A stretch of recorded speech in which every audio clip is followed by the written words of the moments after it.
उस दिन तीन दोस्त जगन, लोकेश और गोपाल शाम में बोर हो रहे थे और पास की एक यूनिवर्सिटी के ग्राउंड में फुटबॉल खेलने के लिए चले गए।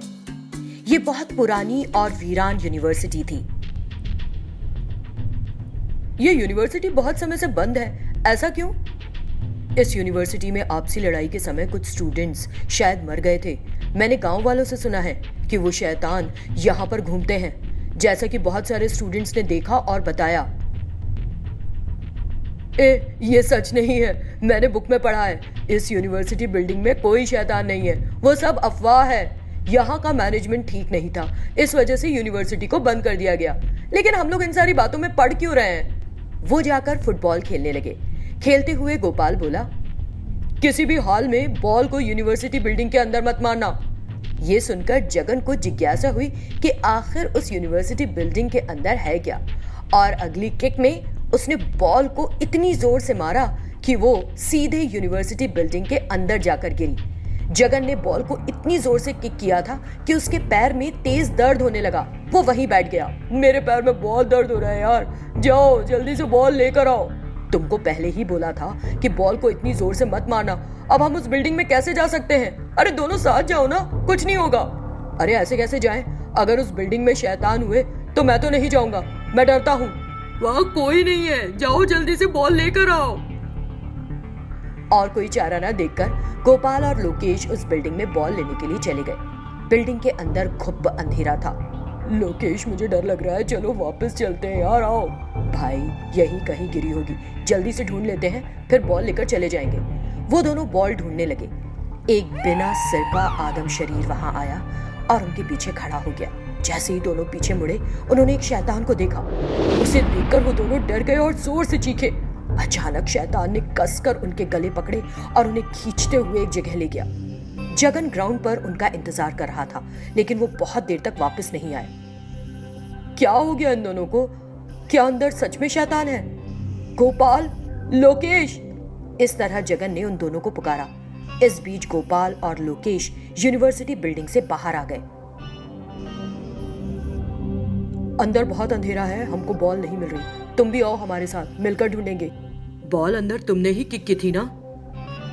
काफी अंधेरा हो चुका है, सुबह आकर ढूंढते हैं, अभी चलो घर चलते हैं। तीनों दोस्त घर चले गए। उस रात जब जगन अकेले बैठा था, उसके फोन पर एक कॉल आया। हेलो, कौन है? जगन, मैं लोकेश की मम्मी बात कर रही हूँ बेटा। क्या हमारा लोकेश तुम्हारे घर पर है? शाम में बाहर गया था, अभी तक घर वापस नहीं आया। गोपाल, शाम में मेरे घर आया था आंटी, लेकिन अभी मेरे साथ नहीं है। फिर वो फोन कॉल डिस्कनेक्ट हो गया। तुरंत गोपाल के पापा का कॉल आया। मैं गोपाल का पापा बोल रहा हूँ, मेरा बेटा तुम्हारे साथ है क्या?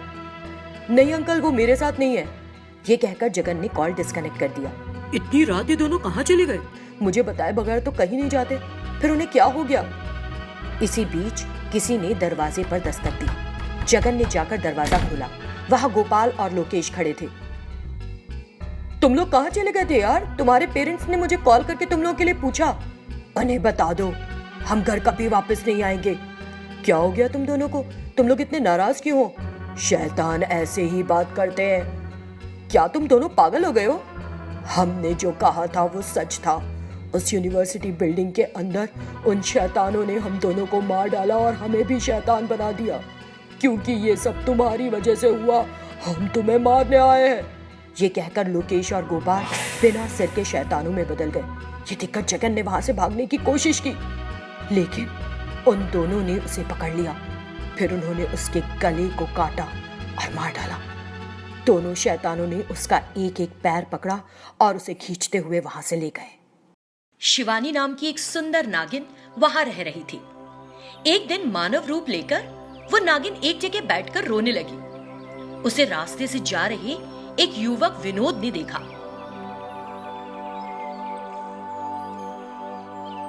ओ नहीं, वो कौन है? वहां बैठकर रो रही है। इतना सोचकर वो उसके पास गया। सुनो, तुम कौन हो? यहाँ क्यों बैठी हो और रो क्यों रही हो? क्या हो गया? मेरा नाम शिवानी है। जब मैं और मेरे पिता पड़ोस के गांव काम करने जा रहे थे, एक जंगली जानवर ने मेरे पिता को मार डाला और उन्हें खा गया। मैं वहां से भाग आई, लेकिन अब मुझे समझ नहीं आ रहा है कि कहाँ जाऊं। मेरा कोई नहीं है। ओ नहीं, चिंता मत करो। अगर तुम बुरा ना मानो तो तुम मेरे साथ मेरे घर आ सकती हो। मेरे बड़े भाई और भाभी भी मेरे साथ रहते हैं। यदि तुमको ठीक लगे तो आ जाओ। ठीक है, मैं चलती हूँ, मेरा कोई नहीं है। फिर दोनों विनोद के घर गए। घर जाते ही विनोद ने अपनी भाभी को शिवानी के बारे में बताया। ठीक है, उसे यहीं रहने दो, अकेली लड़की है। यदि बाहर रहेगी तो ये बेरहम समाज उसे चैन से जीने कहाँ देगा। यहीं रहने दो। कुछ दिन बीत गए। एक दिन रात में अचानक विनोद का भाई राजेश और उसकी पत्नी विनोद के कमरे में आए। अमृता, लो ये चाकू और उसे फौरन मार डालो। नहीं नहीं, मैं नहीं मारूंगी, तुम मारो उसे। इसी तरह वे एक दूसरे से बातें कर रहे थे। ठीक है, मैं उसे जान से मार डालता हूं। ये कहते हुए जब वो विनोद को मारने वाला था, शिवानी नागिन में बदल गई और वहां आ गई। उसे देखकर राजेश और उसकी पत्नी घबरा गए। रुक क्यों गए तुम लोग? मार दो उसे, उसे मार डालो और करोड़ों की सारी संपत्ति के मालिक बन जाओ। यही सोचा है ना? तुम उसके बड़े भाई और भाभी हो जो अपने छोटे भाई को मारने आए हो। अगर किसी को पता चला तो थूकेगा तुम्हारे चेहरे पर। क्या तुमको केवल पैसे से मतलब है? क्या उसका प्यार और आदर तुम्हारे लिए कोई मतलब नहीं रखता? इस पैसे का क्या करोगे? तुम्हारे छोटे भाई ने भी उसी गर्भ से जन्म लिया है जिससे तुमने। फिर भी तुम अपने सगे भाई को क्यों मारना चाहते हो? तुम कौन हो? यहाँ कैसे आ गई? क्यों आई हो यहाँ? मैं कौन हूं? वो फिर उस लड़की में बदल गई। उसे देखकर राजेश बोला, शिवानी, क्या तुम एक नागिन हो? तुम यहाँ क्यों आई हो? क्या चाहती हो? अगर तुमने मुझे सच नहीं बताया तो मैं तुम्हें मार डालूंगा। तुम मुझे नहीं मार सकते। ऐसा कहने से राजेश नाराज हो गया और चाकू से उस पर हमला किया। शिवानी सांप में बदल गई और उसे काट लिया। इससे राजेश जोर से चीखा और मर गया। तभी विनोद जाग गया और इधर उधर देखने लगा। शिवानी को नागिन और उसके भाई को मरा देखकर विनोद को सदमा लगा। ये क्या है? तुम कौन हो? तुमने मेरे भाई को क्यों मारा? क्या हमने जो तुम्हें आश्रय दिया, तुमने उसका एहसान इस तरह चुकाया? कौन हो तुम? यहाँ क्यों आई हो? शिवानी रोने लगी और बोली, विनोद, मैं तुम्हें सब बताती हूँ, बात सुनो। तुम हर दिन जंगल में भगवान शिव के मंदिर में आते हो ना? मैंने तुम्हें वहां देखा था। तुम्हें देखते ही मैं तुम्हें चाहने लगी, लेकिन हमारा विवाह होना असंभव था, इसलिए मैं कभी तुम्हारे पास नहीं आई। एक दिन जब तुम्हारे भाई और भाभी बात कर रहे थे तो मैंने उनकी बातचीत सुनी। हमें विनोद को किसी तरह मारकर सारी संपत्ति हथिया लेनी चाहिए। हाँ, मैं भी सही समय का इंतजार कर रहा हूँ। जब सही समय आएगा तो उसे जिंदा नहीं छोड़ेंगे। इस तरह मैंने उनकी बातचीत सुनी। मैंने सोचा कि मुझे तुम्हें किसी तरह बचाना होगा। फिर मैंने एक लड़की का रूप ले लिया और तुम्हारे रास्ते में बैठकर रोने लगी। जब हम पहली बार मिले थे तो मैंने जो कुछ भी कहा था वो झूठ था। शिवानी की बात सुनकर वो हक्का पक्का रह गया। क्या ये सच है? भाभी, मैंने आपके साथ क्या अन्याय किया है? यदि आपने मुझसे एक बार भी कहा होता कि संपत्ति चाहिए तो मैंने आपको सब कुछ दे दिया होता। क्या आपने सिर्फ पैसों के लिए मुझे मारने की कोशिश की? विनोद की बात सुनकर वो औरत रोने लगी। देखो विनोद, हम तुम्हारे असल भाई भाभी नहीं हैं। राजेश ने आपके भाई और भाभी को जंगल में स्थित एक पुराने घर के अंदर बंद कर दिया है। उसने आपको मारने के बाद इस संपत्ति का मालिक बनने की साजिश रची थी। दरअसल हम आपके भाई और भाभी के भेष में यहाँ आए थे। ये सुनकर विनोद हैरान हो गया।